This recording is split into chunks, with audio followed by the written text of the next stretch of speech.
On behalf of the Allied Broadcast Group, we'd like to thank you for the purchase of your 24-foot broadcast trailer. I'm going to take you for a little tour around the exterior and interior, show you some of the features and designs of the trailer. Condenser 3-ton unit on this trailer. There is a protective plate here that's held on with 4 wing nuts. These need to be in place while the trailer is moving. Once you get to your site, you'll want to take this off to operate the condenser, and you can put the hardware in this little plastic box here to keep from losing that. A nice feature on this trailer is if the stabilizer is down, which one of them currently is, this light will light up. This is telling you that the stabilizer is down and that it needs to be retracted before you drive off. And there's a sticker here that kind of lets you know what that indicator light's doing. Okay, so Matt is disengaging the stabilizer to show how this light will change as soon as that stabilizer is fully retracted. You've got a bulldog hitch on this trailer. Basically, there's a little on-off switch here that operates a light, so at night it helps. It's got this is how you either retract or extend the jack. There is a leveler here at the top. You can look at this and you can level the trailer based on this level. This is your power inlet. This is where your shore power will come into these cam locks. This trailer has 24 foot. It has 2 walk-through doors, one at the front of the trailer, one at the rear of the trailer. This is just a T-handle that you turn to lift. There is a light that you can turn on and off with a little button. It's the same light that's underneath the desk, so it has the same on-off operation. There's 2 mouse holes. This trailer has one right here. It's got one on the other side of the trailer near the back. These are heavy-duty trailer tires. There are 2 LED exterior lights here that are operated from a switch inside the trailer. Coming around the back, you've got your rear walk-through door there. Here is the mouse hole there. There's your 2 exterior lights for the street side. When you receive your trailer, there'll be a small plastic tub like this inside the trailer that will have your manuals, keys, things like that you're going to need. Okay, inside of the walk-through doors, you're going to notice a little box here, and it's labeled stabilizer. This is access to the connection for the stabilizer button that's right outside of the trailer.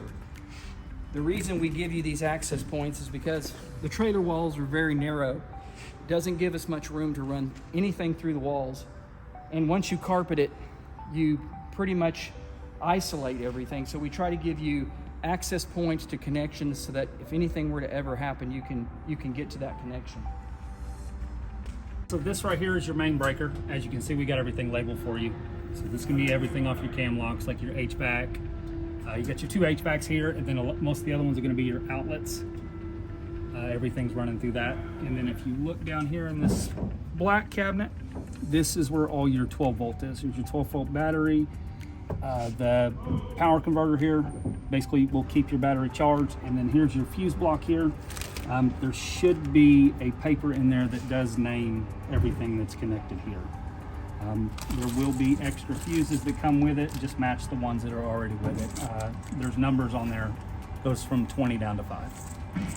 This is the awning button. It has an open, a close, and then right here in the middle, that will stop the awning at any point that you want to stop it. But for now, since it's open, we're just going to push close, and the awning will close, and it will stop on its own when it gets to the trailer. The same with open. If you push the open button, the awning will go out and it will stop on its own. This is your switch for your rack lights. Okay. All of your line sets for air conditioning are running through this gray Panduit. In this particular trailer, you've got 4 consoles here. Okay, underneath the counter, you have these racks. I'll show you back there. These have a cover. You need to take these two screws out. This will allow the rack to pull out.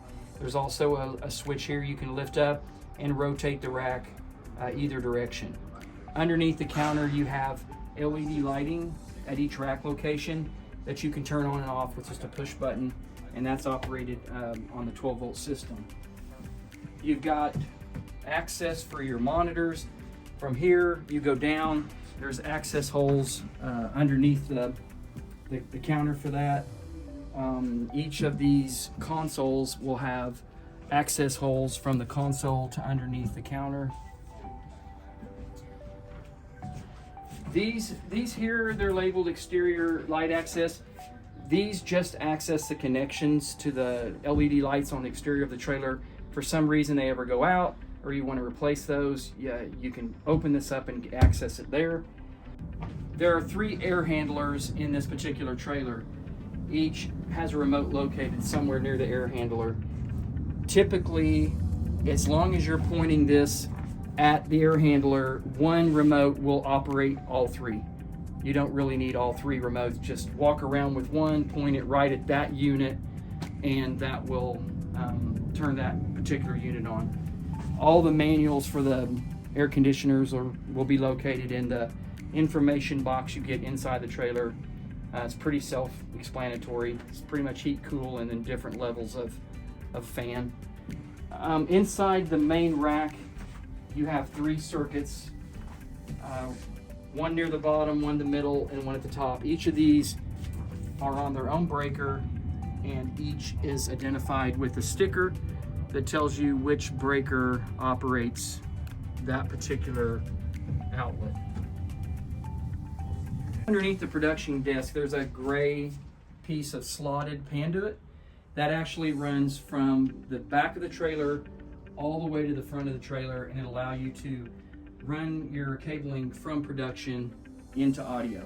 You'll also notice under the desk there's these little small boxes are labeled condensate lines. Those actually, it's the condensate line from your air handler, runs down the wall at 90s and goes out the floor there. So if for some reason you'd ever want to access the condensate line, that would be the way to do that. This is a sliding door for shipping. We've got a little strap there. Keeps the door. Now we're walking into the audio room. The audio room is very similar to the main production area. It has a console. It has access for the monitor to go underneath the desk. It's got an under counter rack. All of these racks have magnetic panels here on the side. Okay, in the audio room, you have a cargo light, which this operates a light on the back of the trailer that will work when you're hooked to your vehicle, your tow truck. This is the on-off switch with the dimmer. Both the audio and main production room lighting is 12-volt LED, and it is dimmable. Coming out of the audio room, you might notice up here there's 2 small lights in this trailer, one here, and then there's one in the center there. Those lights are operated when you're hooked to your truck. Those lights work, and the switch for those is, it's the cargo light switch. Dome lights right here. So when you're hooked to your tow vehicle, this will operate these 2 dome lights when you've got it plugged into your truck. Okay, to run your cabling from the main rack over the top, there is a removable panel, and you'll see these small silver screws. There's 2 rows here. This whole panel will come down. You can run your cabling. There's a 45-degree box built here so that you can run down inside the wall. And all this is meant to come down and be put back up.